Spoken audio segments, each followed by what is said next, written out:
Bills Mafia. On tonight's Air Raid Hour pregame, we will be breaking down what we expect to see from the Bills tomorrow night as they take on Aaron Rodgers and the New York Jets.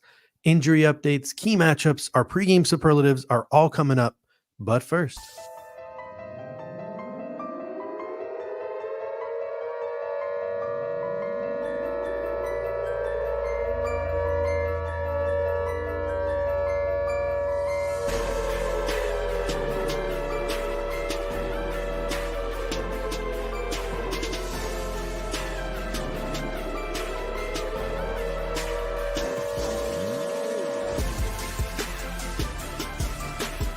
welcome to the Air Raid Hour, a Cover One Network podcast. Here are your hosts, Judge Mathis and Tilt Money. welcome in, ladies and gentlemen, to the Air Raid Hour pregame show. Obviously, the Bills and the Jets do not kick off until tomorrow night, but we felt like this was probably the best window to fit in a pregame show because all these games right now on TV are blowouts. We still got like 45 minutes until a primetime game between the Cincinnati Bengals and the New York Giants, which isn't exactly a primetime matchup. So we felt like this was the best time for the Air Raid Hour pregame show brought to you by the Cover One Sports Network. And there was going to be a bunch of things to talk about, Dave, but the New York Jets decided this week to add even more to the conversation by making a change at head coach. The New York Jets obviously firing head coach Robert Saleh on Tuesday after last week's loss in London to the Minnesota Vikings. They have promoted defensive coordinator Jeff Ulbrich to head coach, adding a ton of responsibility to the plate of a guy who's already in charge of what is a pretty good defense there in New York. And they made the decision to demote Nathaniel Hackett and promote former Raiders and Titans failed offensive coordinator Todd Downing to play caller. What do you make of all of these changes in New York? Are they going to get that dead cat bounce, or is this going to blow up in their face?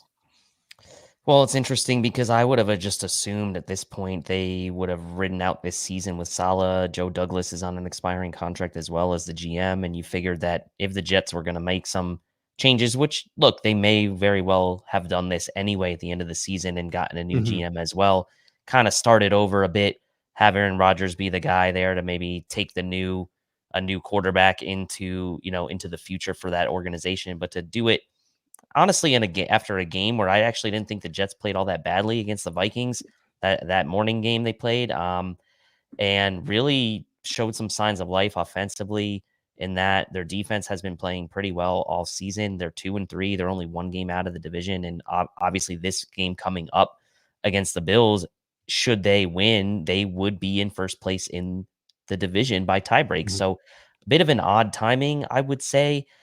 It certainly seems on the surface from what we've seen on the interactions on the sideline and the like, that there is a little bit of a weird relationship between Aaron Rodgers and Robert Saleh. So maybe that had something to do with it.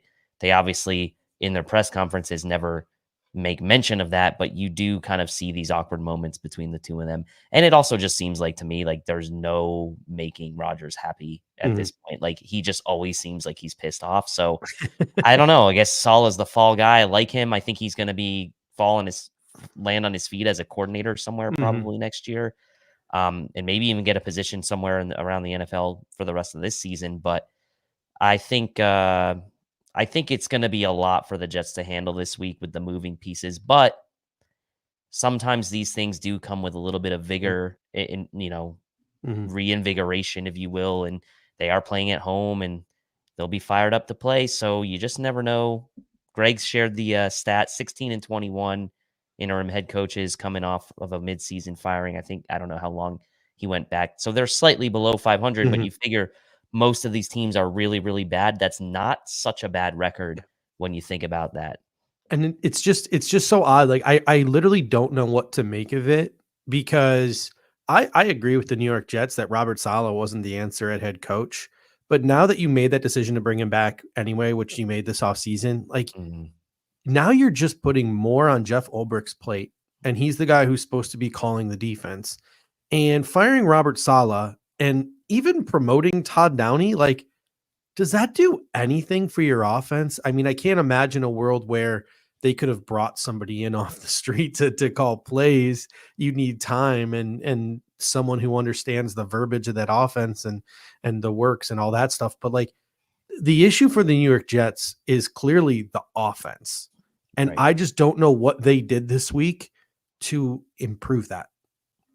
Yeah. And here's the thing, right? It's like you've got uh sort of, it seems, an offense that's, yes, started out slowly, but it had maybe started to Mhm. find some things the last couple games. Like Mike Williams has been kind of slowly making his way back into the offense. They've integrated Braylon Allen a bit into this offense as a complement to Brees Hall. Alan Lazard's been contributing a bit more of late, and Garrett Wilson, they, what was it, 23 targets he had in that game against the Vikings, and so they Mhm. know that that's the guy they need to feed. But it's just odd to me that this would happen at this time, and I do hope it kind of blows up in the Jets' face, at least for Yeah. this, because we really need this game. If you're a Bills fan, like, the Bills need this game, with their own laundry list of issues that they're dealing with, but the Bills really do need this game, so they can take advantage of a team who's a little bit disorganized or maybe in a little Yeah. bit of array, then by all means do it. RJ Melville comes in and says Downing can be a good offensive coordinator. He gave McDermott fits in 2021. I disagree. I think Todd Downey is kind of one of those jokes of a coach who just goes from coaching staff to coaching staff. You saw him as like a young up and coming coach. Obviously, when there was a staff change in Buffalo, he ended up in Oakland under Jack Del Rio the next season. And I remember everybody in Oakland was really pumped up about Todd Downey. They're like, this guy's the next offensive coordinator. He's the offensive coordinator in waiting. They had an awesome season, 12-4, in 2017, I believe, with Bill Musgrave, veteran offensive coordinator, calling the offense. Oakland makes a decision after 2017. After 2016, we're not going to renew the contract of Bill Musgrave. Todd Downey, we're anointing you the offensive coordinator. You were the quarterback's coach. You're the young gun. You're the guy. What does he do? He takes that offense. He absolutely tanks them, and they go 6-10. He ends up with his tail between his legs in Minnesota. He ends up in Tennessee underneath Arthur Smith. Arthur Smith leaves to go take the Atlanta job. Mike Vrabel spends 2 seconds not doing a real search for an offensive coordinator, something that's going to come back to bite him because he's going to ultimately end up losing his job in Tennessee over that inept offense. And what does Todd Downey do? He gets fired after his offense finishes 28th in points scored and 30th in overall offense in his one season at the helm there. He is not a good coach. He's not. That entire Jets coaching staff outside of the defense is bad. And actually, they have a good special teams coach too. That entire offensive staff is awful. And if the Buffalo Bills allow the New York Jets to score points on them on Monday night, just because they had a little bit of a fire lit under them from their head coach getting fired, I'm going to be extremely disappointed. And if Todd Downing outcoaches Sean McDermott, then yeah, Sean McDermott's seat should be pretty hot because that is not a good offensive coaching staff. Their offensive coordinator is Aaron Rodgers. Like it is. He runs the show there. And everyone else there is just betas that he put in place so that nobody would challenge him. Mm. Yeah, I like what you said about, Sean McDermott can't let this guy be. Like, Sean McDermott is now an 8-year veteran head coach. You've got your fingerprints all over this team from the defensive side of the ball, and at times facing injuries, which we're going to talk about tonight, you've still managed to, for the most part, field a pretty competitive defense in your tenure, outside of games here and there. But for the most part, this team has been able to do that. So I don't really, to me, like, okay, they have a new coordinator. Maybe there's some fire that they're going to have lit under. Like, that should not matter in this situation, right? Yes, the Bills have injuries. We're going to talk about that, but that really should not matter If in they this get situation. into the 20s, offensive points scored, barring obviously some certain situations where the Buffalo Bills offense doesn't do their part and play complementary football and turns the ball over in some very bad situations and gives the Jets quality field position. If they score more than 20 points in this game, it's an adjunct failure from the Buffalo Bills and that defensive coaching staff. I don't care who's hurt. Like, it's a failure on their part. This is not an offense in the New York Jets that should be scoring more than 20 points a game. Yeah, I mean, I could see them getting 20 points because I could see them really trying to like lean into Breece Hall and Braylon Allen maybe in this game, and Ed Oliver's out, and really trying to make Breece a focal point in the passing game, especially because the Bills have struggled against defending running backs out of the backfield. But that's still a game where if that's the game plan for the Jets, that the number of possessions they have that end in touchdowns really should be pretty small, right? And at a worst case, I think you be giving up 20 or so points in this game. That Bills offense needs to come to play. Let's take a look now at some of the things that could affect the game that we see on the field, and that is the weather, and that is injuries. Low 50s, clear skies, no precipitation, about 15-mile-an-hour winds that could gust up to 30. So weather really should not be an issue at MetLife on Monday night. The only issue that the players probably will have is that MetLife turf. Hopefully MetLife turf doesn't get another Buffalo Bills player. Injury wise, the New York Jets are without their starting nickel corner, very good player, and Michael Carter II. Questionable for the game are Tyler Conklin and CJ Mosley. Those are two other pretty decent pieces. CJ Mosley, especially the middle piece of that New York Jets defense. For the Bills, out is Ed Oliver. Questionable are Khalil Shakir, James Cook, Taron Johnson, and Austin Johnson. If you would have asked me on Thursday, I would have said probably Taron Johnson is the only one of those guys who play.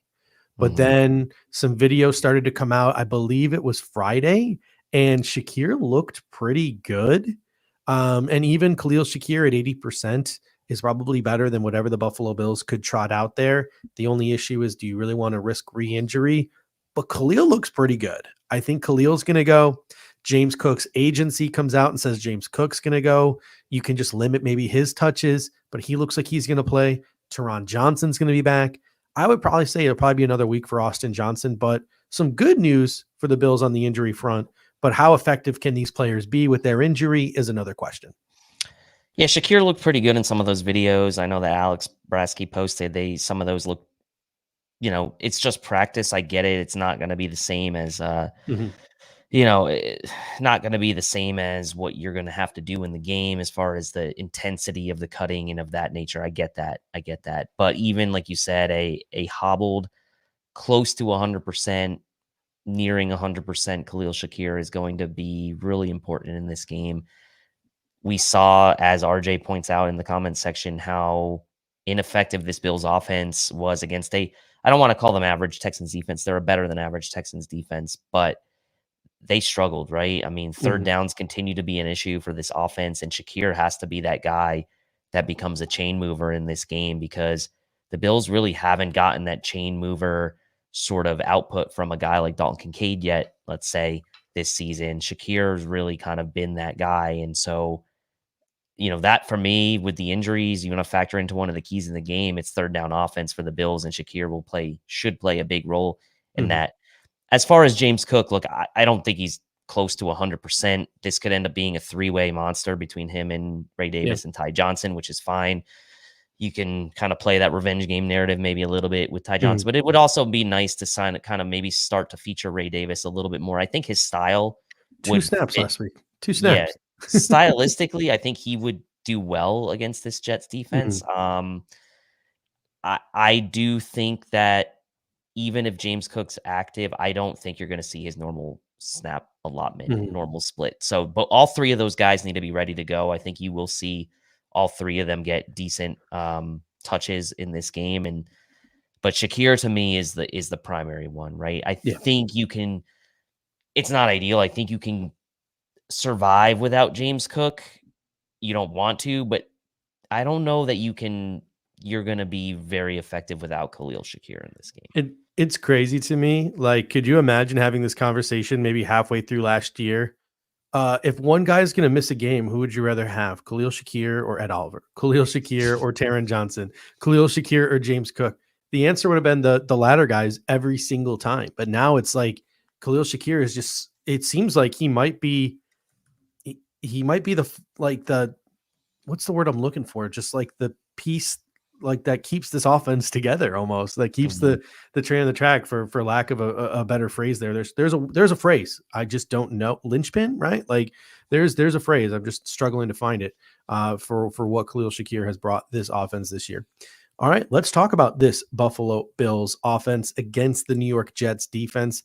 Dave, you've had some time to look over the Jets DVOA. What is that telling you about this defense that the Buffalo Bills are up against this weekend or this Monday?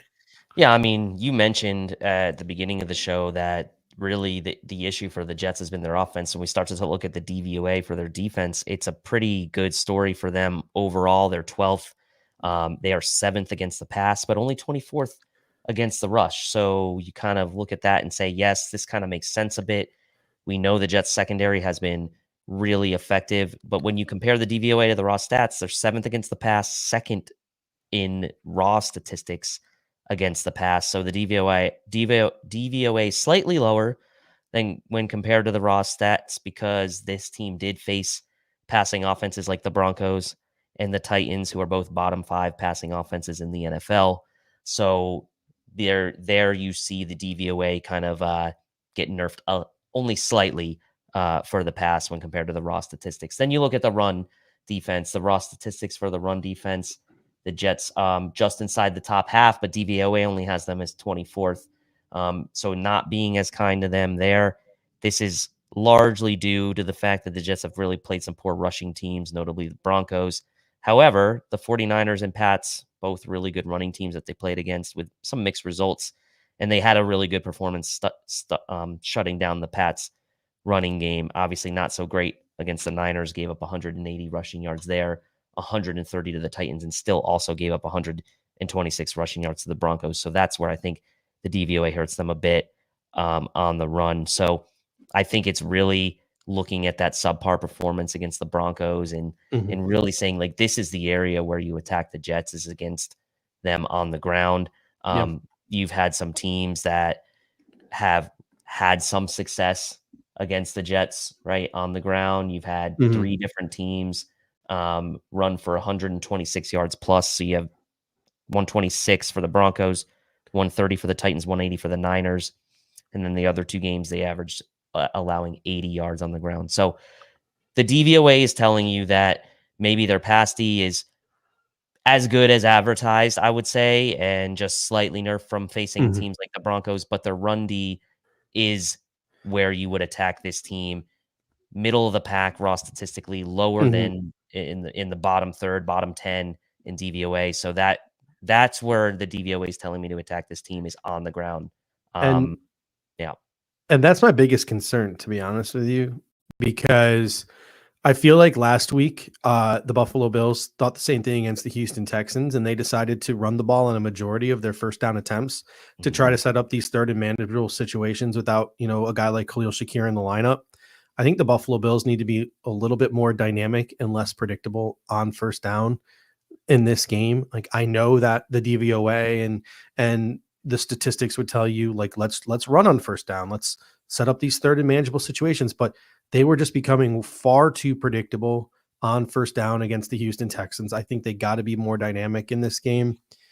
I also fear, because every sign points to running the ball would be your best bet, that you're going to see a lot of Reggie Gilliam on the field. You're going to see a lot of Quentin Morris on the field. You're going to see a lot of Alec Anderson on the field. And I really think the Buffalo Bills need to condense their playbook, and they need to emphasize their best players. Learn how to run the ball without Alec Anderson on the field 17 times. Learn how to run the ball without having to bring in your third tight end. Like, let's let your first 2 tight ends figure out how to do the run blocking, right? I know Kincaid's not great at it, but you're also paying a guy, Dawson Knox, $10 million. Figure it the F out. Like, the Buffalo Bills need to condense the playbook. They need to be more dynamic on first down. And I do think you're going to see a more rotation in the backfield. Ride whoever gets hot. By all means, ride whoever gets hot. But I also think they're going to maybe overemphasize Ty Johnson, when Ray Davis, who got 2 snaps last week, should be getting more run. Yeah, I can see Ty Johnson, getting his fair share. I think pass protection also becomes key here. Who do they trust more in that? Roy's comment here, running the 19 of 25 first times. Is it the first time? Yeah. I understand the logic. You want to set yourself up on, in manageable, second and manageable, third and manageable situations with that receiving core that you have. But you got to be more dynamic. You got to be. And I think that if they are going to go that route and they're going to kind of stay in that sort of condensed, I don't want to call it jumbo because it's not really a jumbo Mhm. package, but they're bigger personnel, with Knox and Kincaid on the field at the same time, with Anderson coming. Like, to me, that's stylistically something you set up for Ray Davis to tote the ball a bit and give him, 10 plus carries maybe in this game. But you're right. I think like they need to be able to be a little bit more unpredictable out of some of those formations, like get Josh rolling out on a bootlegs with Knox and Kincaid on the field at the same Mhm. time, get Knox involved in this game, right? Like there is no reason for the Bills to kind of not get a bit more creative in this game after what we've seen the last two games, right? And I know, like, getting back to DVOA for just a second, Jets are DVOA sixth best against the tight end and 11th best against running backs as Mhm. receivers. So, like, I get it. It's not an ideal matchup what the statistics are telling you, but like sometimes you got to do like a tendency breaker to maybe like say like, Mhm. hey, we're gonna make you prove that you need to, stop Knox and Kincaid or something like that. But yeah, it's gotta be a little bit more creative here. Mhm. And I'll let you read Scott's super chat here. Yeah, we got a super chat from Scott Van Loo. He says, "I know we are hurt on offense. James Cook health is up in the air, and so is Shakir. If we are without them, what are our chances of winning? They certainly plummet." And thank you, Scott, for the super chat. I always appreciate you guys and the super chats, and you especially, Scott. You've been with us since I think the OG days, so we always appreciate you. Uh, uh, if there is no Khalil Shakir and James Cook, it's going to be the ultimate team effort, and we might run 25 out of 25 times on first down because I don't think Joe Brady and Sean McDermott are going to have any confidence in this receiving core to be explosive enough to pick up things on third and long in those types of situations. We might run every first and second down if those two guys are out of the game. Well, what I don't understand is this. Okay. Yes, you're missing Khalil Shakir. I want them to, if you're like, let's just say you're not having Shakir in this game, like for Mhm. some reason. Why will the Bills not put Curtis Samuel in that role? Like, I don't understand that. It's got to be the turf toe, right? It has Uh, to be just like they have just been keeping him off of the injury report, even though he's clearly hurt, right? Even if you don't want to call it like an injury, you can just call it like, ongoing, whatever. And then they finally put him on the injury report. It's like, it's got to be his toe, right? There's no other explanation for how they are using him other than they are just idiots. And I find it very hard to believe that they're that stupid. I mean, because I can understand, like, if you don't have Shakir, put him in the slot and then put Coleman and yes, Mac Hollins, I guess, on the outside. But like, you need to get him to be that guy then that can convert those third downs for you. He's great after the catch. He's got good hands. Like, he's shifty enough to do some of those things in the slot that you're having Shakir do.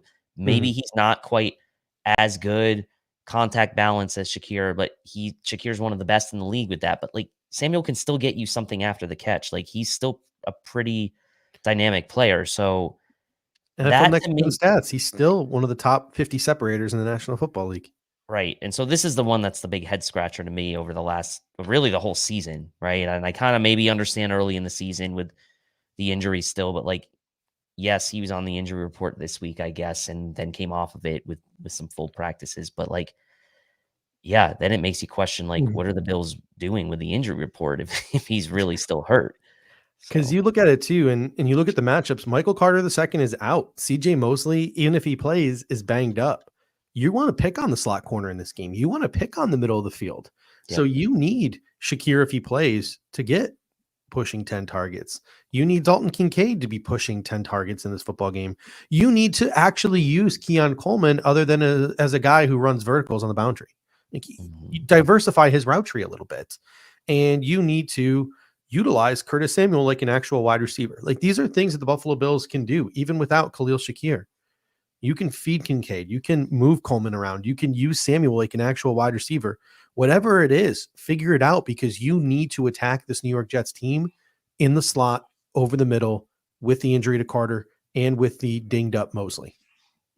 Yeah, I mean, that's a great point. The injury to Carter, big bigger storyline than maybe people are making it out to be, right? I mean, this is an area where, yeah, maybe the Bills are down the guy, but they could, in theory, replace Shakir with a guy that could still take advantage of that Mhm. missing player that the Jets have. So I guess for me, it's like, yeah, that makes sense, but I don't necessarily have the confidence that the coaching staff is going to do it, which sounds horrible, but that's Mhm. kind of where I am right now. Yeah. Josh Allen too is a guy we need to have a conversation about. He obviously struggled last week in the game against the Houston Texans. My question for this game is Josh Allen, is he going to be a threat as a runner? Because we have seen, you mentioned the third down inconsistencies. You mentioned the way that defenses have been playing us. People maybe don't respect Josh Allen as a runner right now because he's dinged up with all the various different injuries that he is dealing with. Are the Bills going to allow Josh Allen to be a running threat in this game? Or do you think they are going to not only not design runs for him, but are going to tell him to curtail it scrambling because of all the injuries that he's dealing with?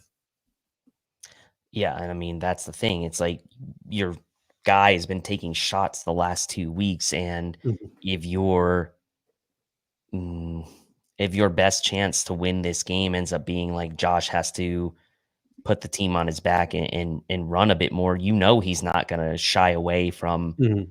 trying to do something spectacular at this point. The Bills need this game. So, like it's one of those give and takes, right? You want him to be the X factor, but you don't want him to take some of these unnecessary shots. And honestly, some of these shots that he's taken have been where he's been rolling out trying to get rid of the Yeah. ball rather than actual running plays that he's had. So to me, let him run. Like the shots he's been taking have been on passing plays. So Mhm. just protect that hand, you know, protect yourself as much as you can. Yes, I know he's going to try to like make some magic at some points, but like he's got to be a little bit smarter. Yeah, because his magic is almost his worst enemy because I mean the NFL next gen stats just show it. Nobody has ever in the history of football been as effective within what a foot of the sideline throwing the football than Josh Allen. Like nobody comes close. It's historic what he does so close to the sideline on those some of those passes. But that makes him hold on to the ball longer, and that makes him take some of those shots that he's taking when other quarterbacks probably would have tossed the ball away by the time Josh gets that collision because he's trying to get to the sideline, because he's trying to make that play that he has made. Scott Vanderloo comes in and says, I feel like Joe Brady is not utilizing these receivers to their strengths, especially those against, other tougher opponents. I don't disagree. Like, again, I'm going to give him a full season sample size. I liked what Joe Brady did in his short stint in Carolina. I like what Joe Brady did at LSU. I think he's one of the better offensive minds in the National Football League. I get it. He's not maybe an elite offensive mind like some of these guys who are out there tearing it up every week, but I think you could do a heck of a lot worse than Joe Brady. And I really don't know if there were very many better options out there this offseason unless you're willing to fire your head coach than Joe Brady. So I'm going to give him the full season sample size. I have more faith in him than I had faith in Ken Dorsey. I think he does have his hands tied behind his back because our receiving core is kind of doo-doo, right? Like they don't have that number one, and we have a bunch of twos and threes on this team. But at the end of the day, I do think Curtis Samuel should be used in a better way. Again, maybe there are things that we don't know about. I think they should diversify Keon Coleman's route tree. But again, maybe we're not getting to see him in practice, not being able to handle things like that, et cetera. So there are things on the outside that we can't see that could go into some of the decisions that he's making. But not getting the ball into the hands of Dalton Kincaid is frustrating. Not getting the ball into the hands of Dawson Knox or being able to implement Dawson Knox into this offense is frustrating. Not using Curtis Samuel like a real receiver is frustrating. So I completely understand where you're coming from, Scott.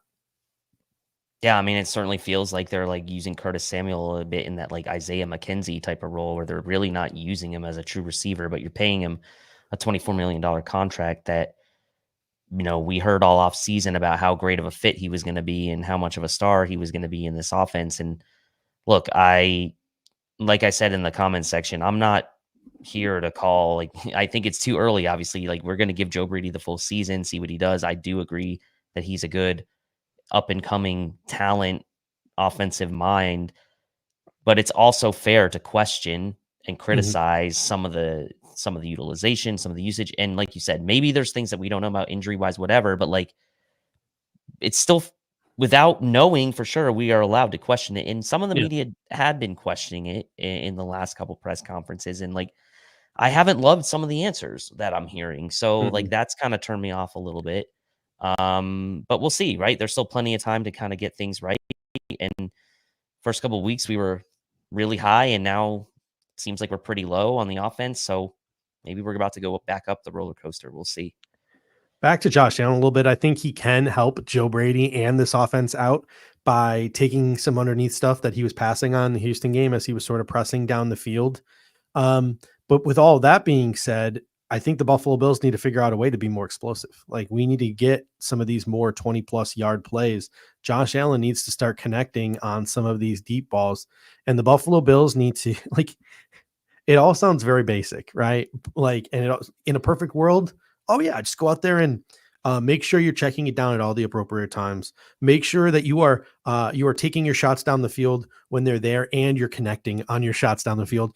And by the way, make sure you're not turning the ball over. So just be perfect out there. Just go out there and be perfect. Like it sounds kind of like idiotic when I say it, but like I feel like there's got to be a balance that the Buffalo Bills need to find. Josh Allen's got to do a better job taking the underneath stuff. They got to get more consistent with their stuff down the field so they can get some more explosives, and they need to continue to not turn the ball over.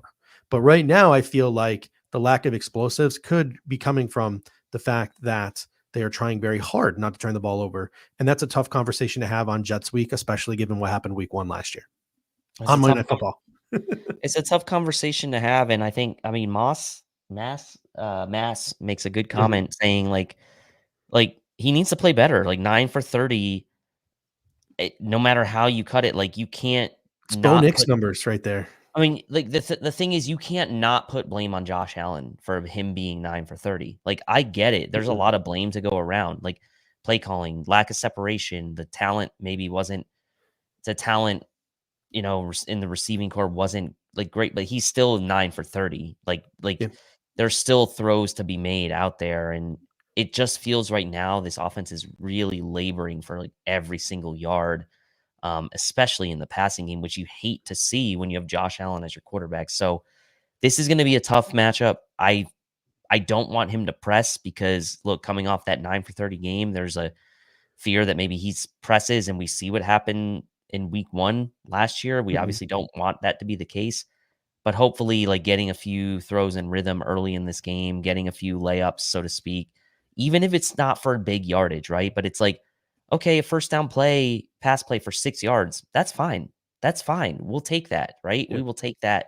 And then like lean on that running game where the Jets have struggled defensively to kind of make sure you become a more efficient third down offense than what you've been this year. You're bottom 10 in the NFL in third down conversion rate. So that's also got to be going hand in hand with getting some of this more easy stuff, dialed up. One last thing that I'll have my eye on when it comes to the Buffalo Bills offense versus the New York Jets defense. I'll be watching the NFL officials pretty closely in this game. I want to see how much they let Sauce Gardner hold and how much they allow him to commit DPI, because this is a guy who's made his career off of being treated like a future Hall of Famer by NFL officials. He gets away with almost everything, and they actually policed him to a degree in London. I know you were watching the game. You were just as shocked as I was that flags were actually thrown on Sauce Gardner, who commits DPI and holding on almost every play. So going to be watching the officials to see if they hold Sauce Gardner accountable or continue to treat him like he's, Deion freaking Sanders. I can almost 100% assure you that he will not be called for Then penalties. whoever he's covering is clamped down. Like unless they're playing zone coverage, don't expect to complete a ball to Sauce Gardner's way. He's able to do that. I'm thinking, let's try to get like Mac Hollins lined up with Sauce Gardner because we're not gonna throw it to him anyway. Like, let's try to get like our worst receiver on Sauce Marquez Gardner. Valdez-Scantling plays every snap, and just clears out. He follows Sauce Gardner. Like Sauce gets confused. He's like, "What's going on? Why? Why is the receiver following me?" Just have MVS like run deep like every other play to like clear Sauce Gardner out. Like, just like put our worst receiver on Sauce Gardner if you can do it, and then like give yourself a better matchup elsewhere. This is the kind of expert analysis that you get right here on the Air Raid Hour. All right, Now on to the Bills defense versus what the New York Jets call an offense. Dave, what is the DVOA telling you about this New York Jets offense? Yeah, so Jets offense, we talked about at the beginning, they're struggling this year. They're 23rd overall in DVOA offense, 23rd in the pass, and 31st in the run game. So Which they are crazy. second to last in DVOA running the ball. Brees Hall's only averaging 3 yards per carry this year. The Jets really haven't been able to get the run game going. They've only rushed for a combined 100 yards in their last 2 games against the Vikings and Broncos, have only rushed for over 100 Mhm. yards twice in 5 games. But to their credit, they have faced some tough run defenses. Vikings first in the NFL, Broncos, 49ers all top half. The raw statistics, the Jets are dead last in rushing offense, 80.4 yards per game. Mhm. So the DVOA and the advanced, the DVOA and the raw statistics are lining up here. The Jets have not been able to get this running game going. As far as in the passing game, 19th in passing raw statistics versus 23rd in DVOA, so pretty closely correlated there. Titans and Broncos both have really good pass defenses. The Jets have gone up against them. Mhm. Vikings not so much, so a little bit of a mixed bag of opponents. So this one is fairly well aligned. They've been up and down with their passing game. There were some moments they had against the 49ers. There were some moments they even had against the Vikings where they were moving the ball through the air, and Garrett Wilson had his best game a week ago. But this team still hasn't been able to push the ball downfield. Rodgers is 4th worst in the NFL of all quarterbacks in yards per Mhm. attempt. He's only ahead, and this was going into this weekend, by the way, so it could have changed Yeah. today. But going into this weekend, he was only ahead of Bo Nix, Jacoby Brissett, and Deshaun Watson in yards per attempt. So, and I mentioned the Brees is only Mhm. averaging 3 yards per carry. So if I'm the Jets, you're going to find a way to get Brees going, try Yeah. to get him involved in the passing game. But here we're seeing that the DVOA and the raw statistics line up quite well. This team offensively has been bad. And Mhm. I think to a lot of people's surprise, with how good Brees Hall was last year without Aaron Rodgers, even though he struggled as well in the yards per carry Mhm. basis, he got it going as the season wore on. He hasn't gotten it going yet. This team has not been able to run the ball.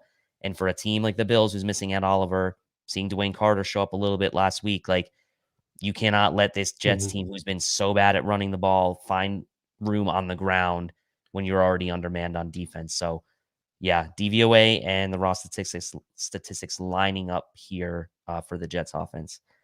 Yeah, there's just so many ways we can go with this conversation because watching that game last week, the Jets found somewhat of a rhythm, in my opinion, going like 5 wide and just quick tossing. Because that's all they were doing in the fourth quarter, and they were moving the ball pretty well on that very good Minnesota Vikings defense in the latter half of that game until Aaron Rodgers threw that interception. So they Mm-hmm. found a little bit of a rhythm there. Yep. As you mentioned, they have had not had much success on the ground. That success has come with Braylon Allen and not Brees Hall when they've had success on the ground. Mm-hmm. So if you're Todd Downing, are you leaning into this spark that 5 wide and a quick passing game gave you last week? And the whole season's been quick passing for Aaron Rodgers because even though people want to say that offensive line is improved, they can't run block.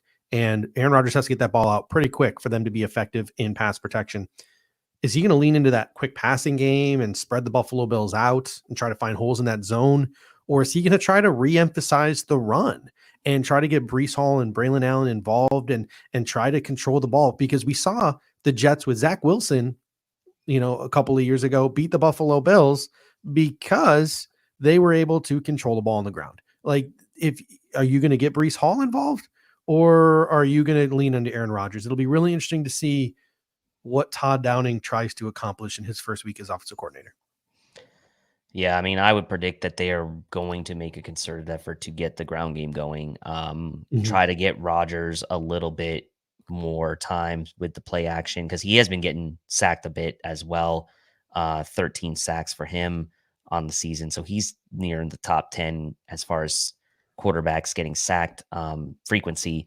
And like you said, Braylon Allen's been kind of the more effective runner. But the thing that I would do if I was the Jets, I would have Mhm.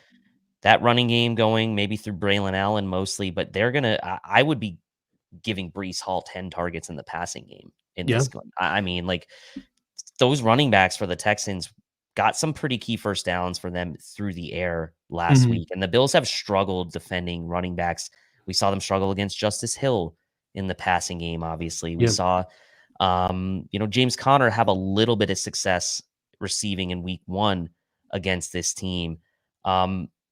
If I'm Todd Downing, I'm just featuring Breece Hall in the passing game as well Yeah. as Garrett Wilson, as Charles mentions. But I think this could be Breece's biggest game of the year as a receiver if you're not And careful.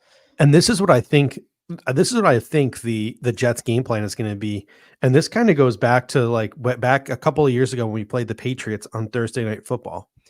And I just remember after the game was over, Mac Jones was like smashing his helmet onto the turf, and he was just super mad. And after the game, they're like, Mac, why are you so upset? Like, you played terrible. And Mac's like, well, they didn't let me throw the ball down the field. And he essentially said Bill Belichick's game plan against the Buffalo Bills defense was just to dump the ball off and count on Yak and just count on the Buffalo Bills' inability to wrap up and tackle. And I really do think that you might see a game plan like that from the New York Jets, just quick hitters to Garrett Wilson, quick hitters to Breece Hall, quick hitters to Braylon Allen, just trying to get these guys the ball and just letting them run after the catch, just getting them the ball quickly. If the Buffalo Bills are going to try to blitz, or the Buffalo Bills are applying pressure, boom, we're just going to, run some type of screenplay, or we're going to run some type of misdirection. I wouldn't be surprised if Malachi Corley was activated for this game after being inactive last week, and they try to get the ball in his hands. I think the strategy for the New York Jets this week is going to be to get the ball into the hands of some of your playmakers quickly and to try to allow them to gain yards after the catch. So if you're the Buffalo Bills defense, you got to wrap up tackle, you got to take away the run, and you cannot just let them kill you with some of these dump offs and let them turn these dump offs into chunk plays, which the Buffalo Bills have done a ton over the last 3, 4, 5 years. Yeah, Breece Hall, Garrett Wilson, great with the ball in their hands after the catch. Lazard himself is actually not bad with the ball in his hands after the catch. The Jets have really used Lazard a lot in the wide receiver screen game, and would let him kind of work a little bit after the catch. I do think that, as much as the Bills have struggled at times in defending this quick passing game, the corners have held up fairly well. So I do think that this is probably less of a Mike Williams type of game. And as I say that, watch him have like a huge game than it is a Garrett Wilson, Breece Hall, maybe even Tyler Conklin gets involved. We saw Dalton Schultz have a little bit of success as well against the Bills a week ago. And tight ends have had some moderate success against the Bills as well this year. So Tyler Conklin's another guy that you kind of got to watch out for. He's a guy that I think is a little similar. He's similar to Dalton Schultz stylistically. So, yeah, the Bills just have to really clean up the tackling. We saw some missed tackles as well last week. So it'll be interesting. I think they're gonna when they do throw the ball down the field, I think they're going to be looking for Dorian Williams, and whoever's matched up on Dorian Williams, or whoever's in Dorian Williams' area of zone. So it'll be really interesting to see how Dorian Williams. I think Dorian Williams has been playing great, right? And I think he's really improving in his pass coverage, but that's where he struggled. If there's one player on this Buffalo Bills defense that I think the New York Jets are going to try to target, a savvy veteran like Aaron Rodgers is going to try to target, I think it's going to be a guy like Dorian Williams. Yeah, he will. And we saw, no one would have been able to probably cover Justice Hill on that touchdown he had. But if you can get Breece Hall matched up with Dorian Williams out of the backfield, the Jets are going to take that every day, and Breece Hall's just going to run away from a guy like Dorian Williams in that scenario. So yeah, for sure. As much as Rodgers would probably love to have the glory, and I'm sure he'll have some chances, I think if the Jets win this game, that is going to be something that he would take, even if his own personal statistics maybe aren't there for this one. They would take that win. All right, let's now talk our pregame superlatives.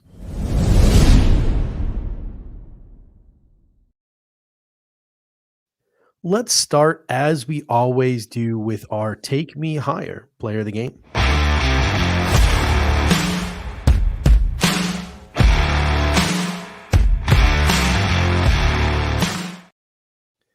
All right, as always, Take Me Higher player of the game. Who is the one star or star-adjacent player for the Buffalo Bills, not named Josh Allen, that needs to go off for the Buffalo Bills to beat the New York Jets? Dave, I'm going to start with you.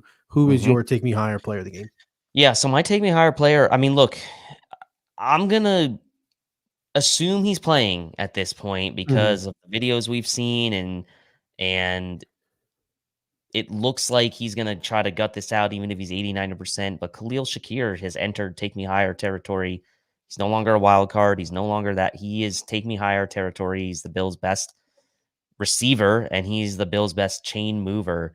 So I will say Khalil Shakir has to be the take me higher player in this game. The Bills have to be better on third down than they've been this year. They're bottom 10 in third down conversions. They were 3 for 13 against the Houston Texans a week ago.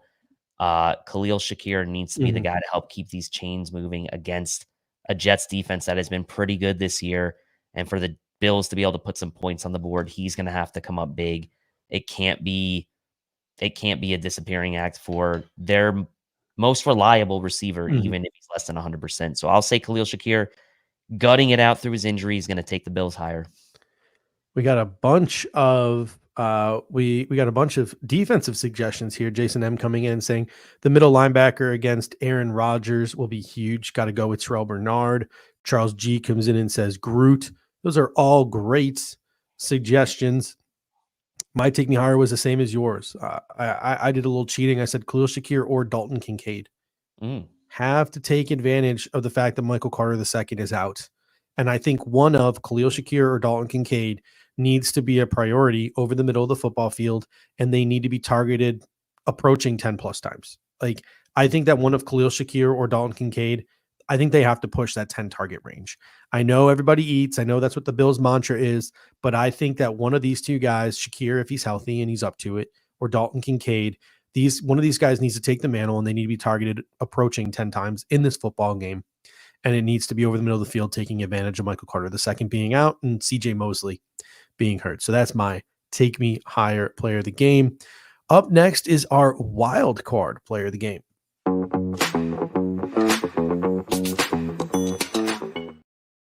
Already got one. Pops Mafia saying the O-line needs to step up. Maybe that's the wild card in this football game here. The offensive line stepping up and having a better day than they've had the last 2 weeks. But Dave, who do you got as your wild card player of the game? Yeah, Pops is on track for this one. And, we sometimes cheat a little bit on these. So I'm going to say that the tackles for the Bills offensive line are the wild card in this game. The Jets have the 7th most sacks in the NFL this year. Will McDonald, a pre-draft favorite of mine, 6 sacks for the Jets, leading the charge there for that team. He's really come on. And that pass rush is really working for the Jets. And this Bills team, they've been pretty good run blocking, I will say, but the pass blocking has left something to be desired the last few games. Josh Allen's been taking shots. My wild card are the Bills tackles, Deion Dawkins and Spencer Brown. And so just thematically, as a wild card, the Bills offensive line and notably the tackles for me are the wild card for this game. We got BFLO Mafia News coming in saying Deion Dawkins, Pops Mafia saying AJ Epinesa, right? If we expect them to be sort of the quick hitting team today or tomorrow night and throw a bunch of screenplays and try to get the ball into the hands of guys like Breece Hall and Braylon Allen, AJ Epinesa getting those mitts up will be huge. And then Jason M coming in saying wild card is whichever offensive lineman is matched up on Quinnen Williams on each play. And I like that a lot. That might be previewing my next superlative for Respect You player of the game. My wild card player of the game is Ray Davis. With James Cook being hurt, I think he's going to be limited in this game in terms of snaps and the way he is targeted. I don't think it's going to be the same as it has been the first 5 weeks for James Cook. So let's let this kid get some run. 4th round draft pick. I know that Ty Johnson is going to get some looks as well.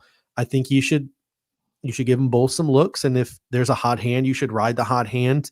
My prediction for Ray Davis is he gets an opportunity and he gets the most out of it. 50 plus yards and a touchdown for Ray Davis is my wild card prediction, with also one big play coming in the passing game. So I think Ray Davis makes an impact on this football game. Up next is our Respect You player of the game.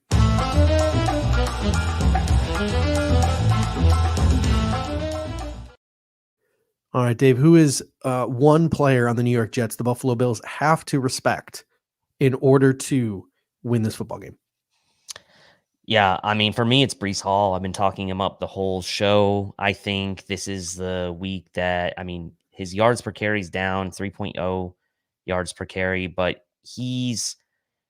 I think he's itching to break out. And I think that this Mhm. Bills team, who's struggled a bit, especially against running backs in the passing game, it sets up really well for Brees Hall, the Bills, and their lack of tackling ability the last couple weeks, their inability to kind of read misdirection. If Brees Hall gets going a different direction than these Bills linebackers, good luck with that. And so for me, like I said, I think he's going to be featured pretty heavily in the passing game as well. The Jets are going to try to kind of do what the Bills need to do and be a little bit more efficient on offense, be more efficient Mhm. on third downs themselves. And I think that's going to be a lot of Brees Hall in the passing game. So for me, my respect you player is Brees Hall. Yeah, Charles G comes in and says Jets linebacker Williams, I believe he Quincy means Williams. Quincy Williams, brother of Quinnen Williams, is really good. And I agree. Yeah. Quincy Williams is what I hope Dorian Williams can be, because both of them just fly around the football field. But I think Quincy Williams does it in a little bit more of a controlled fashion at this point in their career. And again, maybe that's just the way that they're utilized, because he's utilized in a different defense than the way Dorian Williams is utilized in this Buffalo Bills defense. But I think I see a lot of commonalities between those two guys. Pops Mafia comes in, says Aaron Rodgers. Obviously, you always got to respect the savvy vet. We don't want him to come out there and Joe Flacco all over us and then throw a bunch, because he's capable of that, right? Like in the year 2024, right? People might want to give Aaron Rodgers a hard time, but I see a guy like Joe Flacco popping off a ton over the last 2 seasons. And I know that a guy like Aaron Rodgers, if you give him time, if you don't defend those receivers right, like a guy like Aaron Rodgers can do damage to you. Now, can he do it with his hands tied behind his back because of the offensive coordinators that he's in part responsible for bringing in? Yeah. Are his hands tied behind his back when they can't get the running game going because the offensive line's not very good? Yeah. Are his hands tied behind his back because the wide receivers aren't that great, but two of the receivers he's pretty much responsible for bringing in Alan Lazard because it's his buddy, and Mike Williams because he was a flashy free agent, and they might not be as good as maybe some of the other guys they could have gotten over the last couple of years? Yeah. So a lot of the issues that the New York Jets have are Aaron Rodgers induced issues, but that doesn't mean that if you give him the opportunity, he can't burn you, because he is still that savvy veteran who can still throw a football. So definitely got to be aware of Aaron Rodgers. You got to be aware of DJ Reed, Tyrone Smith, right? Got to be aware of him. Obviously, Sauce Gardner / NFL officials, got to be aware of them. Can I just say, for all the flack that you maybe had taken over the last couple years about wanting or suggesting Joe Flacco as a backup quarterback for this team, that guy can still He can. play, man. I He mean, can still play. he needs protect. Like He need, yeah, he was in two great situations. Like Kevin Stefanski's a great play caller despite what's going on this year, and Shane Steichen's a great play caller. And what he had in Cleveland last year with that offensive line when they were healthy, and Nick Chubb and those receivers that they had, and even now what he's got in Indy with all those receivers and weapons that he have, even with Jonathan Taylor out, like if you put a perfect situation around a guy like Joe Flacco, like he is just that savvy veteran who still knows how to throw a football, and he will just torch you. And Aaron Rodgers, again, same way. But my respect you player of the game is Quinnen Williams. Obviously, he's a Chris Jones type, man. Like, and we've seen the Buffalo Bills struggle with IDLs before. I'm not saying he's Chris Jones. Chris Jones is in his own stratosphere, but Quinnen Williams, he's going to muddy the pocket from the interior. He's going to disrupt the run all by himself. He's going to open things up for some of those playmaking linebackers like Quincy Williams. He's going to open things up for those edge rushers like Will McDonald. And he's just a truly dominant interior defensive lineman. So for me, it's just finding a way to neutralize a guy like Quinnen Williams, or slow down a guy like Quinnen Williams, that will bring the Buffalo Bills some success. All right, up next is our fire sale, our hottest take from this game.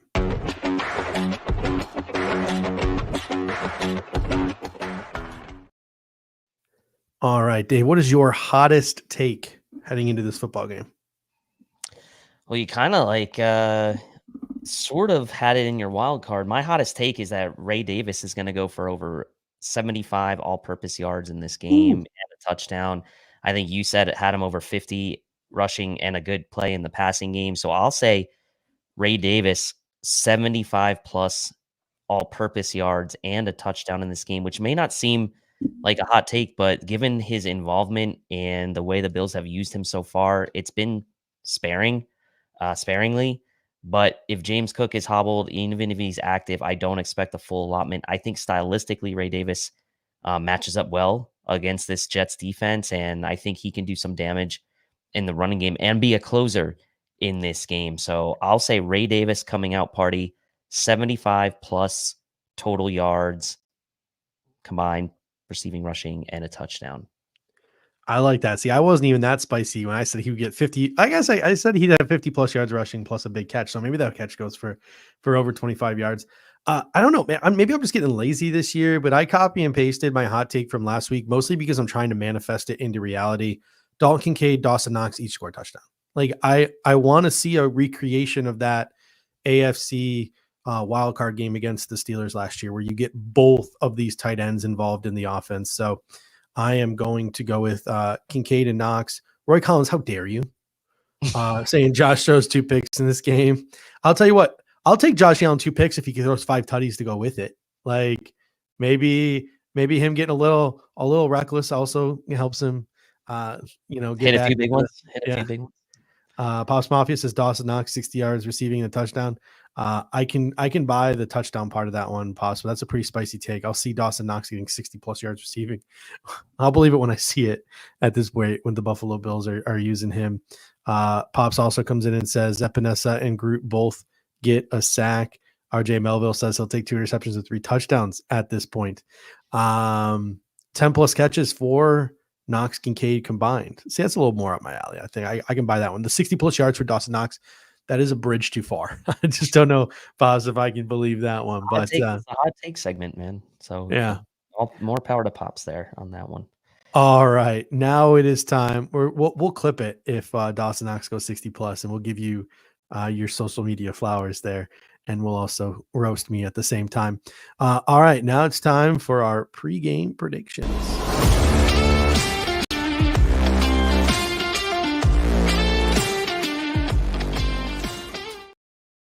All right, Dave, take us back to the future. How does this game end up? I think this is going to be an ugly game on both sides. I think for those of you who watched it, and I did watch this a couple weeks ago, that Jets and Broncos game was pretty ugly. I don't think it's going to be quite to that level of ugliness, but I don't think you're going to get an all-world type of game here from either team on Monday night. I do think it's going to be a close game. I think that there's going to be a few big plays made by both sides, and the one team who maybe makes, we'll talk about the toxic differential and the different stuff, following that. But I think 1 or 2 more big plays than the other team are going to be the difference in this one. I think I picked my wild card as the tackles because I'm scared of Will McDonald. I'm scared a little bit of this Jets pass rush. Josh has been taking a lot of hits lately. I want to see that avoided at all costs. I think the Bills do have a little bit of success on the run in the running game. I think this is a good matchup for Ray Davis to kind of come out and break out a little bit. And I do think this defense can contain the Jets. I think the Jets will move the ball okay on offense, but I think this defense can keep them out of the end zone and force the Jets to settle for field goals. So in the end, I got to pick the Bills. I think it's going to be a tight one. I think it's a field goal game. I think it's Bills 23, Jets 20. We got Ralph Wilson Sr. coming in, say tie. Jason M comes in and says, I think both teams will want to find stability. So both annoyingly run way too much. And it's like 23-17 or 17-14. Charles G says 22-17. RJ Melville comes in and says 30-3 Jets if everyone is out. If Shakir plays 24-13. Pops Mafia comes in and says 2-game lead in the division and second place in the division. Big game. Yes, it is a big game for the Buffalo Bills. Roy Collins comes in and says, earlier in the week, I said if Shakir and Cook don't play, Jets would win. Looks like they're both going to play. So I'll take Bills 21-16. That is pretty close to my prediction. I went Bills 20, Jets 16. I said the Jets get the ball on the last possession. They need a touchdown. They cannot get it. But I also have here in my show notes, neither of these teams are very predictable at the moment. Are the Buffalo Bills? Is the Bills offense going to stay in its slump? Are they going to come out of their slump? Are they going to find a balance? The New York Jets, how are they going to do with this new coaching staff or this modified coaching staff? Neither of these teams are very predictable right now. So I'm just going to say 2016. I'm not expecting it to be a very exciting game. I'm expecting it to be kind of boring. I'm expecting it to be very anxiety inducing for 4 quarters. I'm not expecting what Dan Van Kay is coming in and saying 38-36 shootout. That would be something, right? But Chudley coming in 7-1-16, 13-13 tie. All right. So Bills Mafia, thank you guys so much. We appreciate you guys. If you could help us out by smashing the like button, that helps us with the algorithm. Obviously, it's Sunday night. Sunday Night Football just got underway. This game for the Bills and the Jets doesn't get underway until tomorrow night. So if you want to hit that share button to help us out and just let people know that we exist and we are here for their listening and or viewing pleasure, that would be great. To send a text to anyone you think might enjoy this pregame show here at the Air Raid Hour. But Dave, before we get out of here, any final words? No, I don't feel great going into this one. I'm certainly not going to pick the Bills to lose because I do still think they're the better team, but I just don't know what Bills team is going to show up, especially on the offensive side of the ball. I like to think it won't be a 9 for 30-esque performance again. But man, you just don't know. I think this is a big week for Joe Brady to kind of, show that he can rebound and face in the face of some adversity. Spin 0481 comes in and says the inactive list hasn't come out yet. You guys got to keep going. Do not have enough material to keep going. The only 4-hour shows we do anymore is for the NFL draft. Yes.